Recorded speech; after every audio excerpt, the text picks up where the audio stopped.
Hello friend, welcome back to my channel. So अब ये video में देखेंगे हम एंटी कोगुलेंट क्या होता है। ये बहुत ही इंपॉर्टेंट टॉपिक है और ये मेनली 3 मार्क्स के लिए आता है। सो एंटी कोगुलेंट क्या होता है? एंटी कोगुलेंट क्या है? जो भी substance, anti means opposite to the coagulant, coagulant means clotting. So clotting को जो भी सब्सटेंस अपोज करेगा उसको बोलते हैं एंटी कोगुलेंट। तो इसका डेफिनेशन क्या है? The substance that prevent the clotting of the blood is called as a anti coagulant. वो कहाँ यूज करते हैं? Mainly use for the collecting the blood sample for the lab investigation. कोई भी सैंपल्स को अगर लैब में भेजना है तो उसके पहले सबसे पहले ब्लड को कलेक्ट करने के बाद उसको क्या करेंगे? एंटी कोगुलेंट डालेंगे ताकि वो क्लॉट ना होए। फर्स्ट। सेकंड क्या? Preservation of the blood used in the transfusion. Means कभी कभी क्या होता है, ब्लड ट्रांसफ्यूजन करना पड़ता है जब भी एक्सीडेंट हो गया जाता, तो एक्सीडेंट में ज़्यादा ब्लड लॉस हो गया तो पेशेंट को ब्लड ट्रांसफ्यूजन करना पड़ता है। सो ब्लड ट्रांसफ्यूजन कैसे होता है? ऑलरेडी ब्लड बैंक में ब्लड स्टोर करके रखते हैं।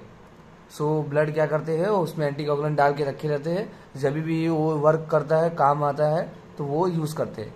थर्ड है treatment and prevention of thrombosis. Thrombosis क्या होता है? ब्लड वेसल्स के अंदर, एक ब्लड वेसल्स है, इसके अंदर एक क्लॉट आ गया है। सो उसको वो क्या बोलते हैं? थ्रोम्बोसिस। सो अगर वो थ्रोम्बोसिस कभी कभी क्या करता है, वो डिसलॉज होके कहीं और चले जाएगा तो क्या कर सकता है? पल्मोनरी एम्बोलिज्म कॉज कर सकता है। अगर लंग्स में गया तो पल्मोनरी एम्बोलिज्म करेगा, अगर ब्रेन में गया तो स्ट्रोक कर सकता है। सो वो थ्रोम्बोसिस का वो है। सो उसकी वजह से क्या होता है? Treatment and prevention. तो थ्रोम्बोसिस को ट्रीटमेंट करना है, मतलब क्या है? ये क्लॉट फॉर्म हुआ है, सो ये एंटी कोगुलेंट क्या करेगा? क्लॉट को ब्रेक डाउन करेगा। सो इसकी वजह से इसको क्या बोलते हैं?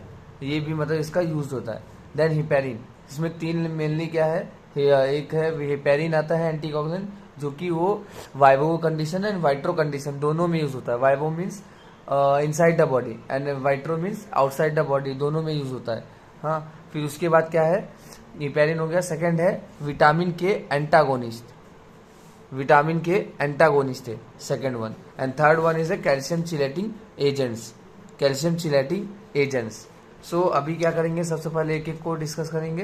हिपेरिन क्या होता है? हिपेरिन क्या है? Naturally occurring found in the basophil and mast cell. Basophils क्या होता है? डब्ल्यूबीसी से। सो डब्ल्यूबीसी के अंदर ये फाइंड होते हैं। कहाँ ये कहाँ ज्यादा फाइंड होते हैं? हिपेरिन बेसोफिल्स में। Then second basophil and mast cell, या फिर उसके बाद सेकंड क्या है? It is negatively charge particle. ये कैसा है? नेगेटिवली चार्ज है particle. Then mechanism of action क्या है इसका? Mechanism of action, so act by neutralising the action of the thrombin. So इसका एक्शन, मैकेनिज्म ऑफ एक्शन देखने के लिए क्या है? सपोज ये सिंपल डायग्राम है। ये क्या है? इनएक्टिव एंटी थ्रोम्बिन 3 है। इनएक्टिव एंटी थ्रोम्बिन 3 है, ये हिपेरिन का स्ट्रक्चर है, हिपेरिन है। सो जब भी हिपेरिन इससे बाइंड होगा एंटी थ्रोम्बिन 3 से, तो ये क्या हो जाएगा? इनएक्टिव की वजह से क्या हो जाएगा? एक्टिव हो जाएगा। हिपेरिन जब भी बाइंड हुआ इससे तो ये एक्टिव हो गया, और जब ये एक्टिव हो जाता है तो ये क्या करता है? यहाँ पे फैक्टर 10 का ये एक रिसेप्टर्स है तो उसको बाइंड हो जाएगा, ये एक्टिव एंटी थ्रोम्बिन 3। और जब ये बाइंड हो गया तो ये क्या करता है? इनहिबिट कर देगा इसको, तो ये प्रोथ्रोम्बिन नहीं कन्वर्ट होएगा थ्रोम्बिन में। सो इसकी वजह से क्या करता है? इनहिबिट करता है थ्रोम्बिन को। अब जब थ्रोम्बिन नहीं बनेगा तो क्या करेगा? फाइब्रिनोजन को फाइब्रिन में कन्वर्ट होने नहीं देगा। सो इसकी वजह से क्या होगा? क्लॉट नहीं होएगा, clot will be not happen. ये मैकेनिज्म ऑफ एक्शन है। उसके बाद क्या करता है? ये कौन कौन से फैक्टर को भी इट ऑल्सो इनहिबिट। ये और किसको? ये फर्स्ट क्या देखे? It act by the neutralizing the action of thrombin, thrombin को भी इनहिबिट करेगा। Second, it also inhibit the factor 9, 10, 11, 12 means 9, 10, 11, 12 sequence में याद रखना। ये हो गया। फिर इसके बाद heparin is neutralize by the protamine sulphate. So heparin को अगर उसको न्यूट्रलाइज करना है, सो हिपेरिन अगर ज्यादा एक्शन करने लगा तो क्या है? प्रोटामाइन सल्फेट है, वो क्या करेगा? हिपेरिन के अगेंस्ट में वर्क करेगा, मीन्स हेल्प करेगा कि कोगुलेशन होने में, क्लॉटिंग होने में, मीन्स हिपेरिन का एक्शन रोक देगा। कौन? Protamine sulphate. देन यूजेस कहाँ होता है? Anti coagulant, as a anti coagulant use करते हैं एज अ लेबोरेटरी, और फिर इसके अंदर क्या बोलते हैं? ट्रांसफ्यूजन रिएक्शन के अंदर। और सेकंड, थ्रोम्बोटिक डिसऑर्डर, कोई भी थ्रोम्बोटिक डिसऑर्डर है तो उसमें यूज करते हैं। विटामिन के एंटागोनिस्ट क्या है? Warfarin sodium and dicoumarol. So ये दोनों, वारफारिन सोडियम एंड डाइक्यूमारोल क्या है? ये विटामिन ए के एंटागोनिस्ट है। सो विटामिन के एंटागोनिस्ट क्या करते हैं? सिंपली नेम में बोल रहा है, विटामिन के को एंटागोनिस्ट है, मतलब जो भी क्लॉटिंग फैक्टर विटामिन के से बनते हैं उसको क्या करेगा? वो इनहिबिट कर देगा। So they inhibit the formation of vitamin K dependent clotting factor. सो कौन कौन से फैक्टर्स है? Vitamin K dependent. सो ये 2 7 2 7 कितना होता है 9 9 एंड 10। ये ट्रिक है याद करने का, और इसको रोमन नंबर्स में लिखना है अपने को 2 7 9 एंड 10 लाइक दैट।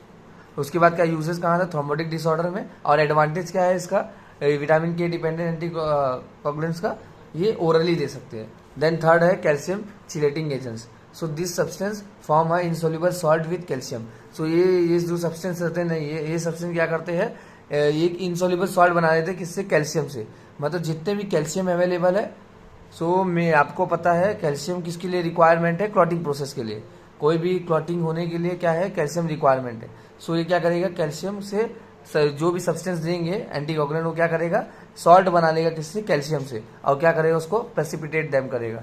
एग्जाम्पल क्या है, EDTA double oxalate sodium oxalate and trisodium citrate. तो ये सब यूजेस कहाँ होते हैं, EDTA क्या है, ethylene diamine tetra acetate. So ये कहाँ mainly choice of the laboratory for the diagnostic test. So it is use to measure cytokinins, protein, peptides and cardiac marker. Cardiac marker क्या है, मीन्स क्या है, अगर हार्ट का कंडीशन सही नहीं रहेगा तो कुछ एंजाइम रिलीज करता है हार्ट, सो उसको बोलते हैं कार्डियक मार्कर्स। सो वो एंजाइम अगर ब्लड में बढ़ गया तो अपन बोल सकते हैं कि इसको हार्ट का रिलेटेड कुछ प्रॉब्लम है, डिजीज है।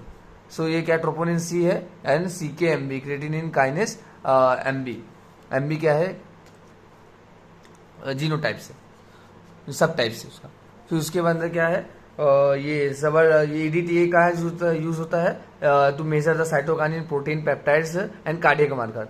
फिर सेकंड क्या है, double oxalate. Double oxalate and sodium oxalate कहाँ यूज करते हैं, for determining of the PCV। PCV means packed cell volume. Packed cell volume क्या होता है कि percentage of red cells in the blood. So blood के अंदर कितना percentage of the red cells है, उसको बोलते हैं पैक्ड सेल वॉल्यूम। सो अगर इसको डिटेल में देखना है तो वीडियो मैंने अपलोड किया है। फिर ट्राइसोडियम साइट्रेट। ट्राइसोडियम साइट्रेट क्या होता है, डिटर्मिनेशन ऑफ द ESR।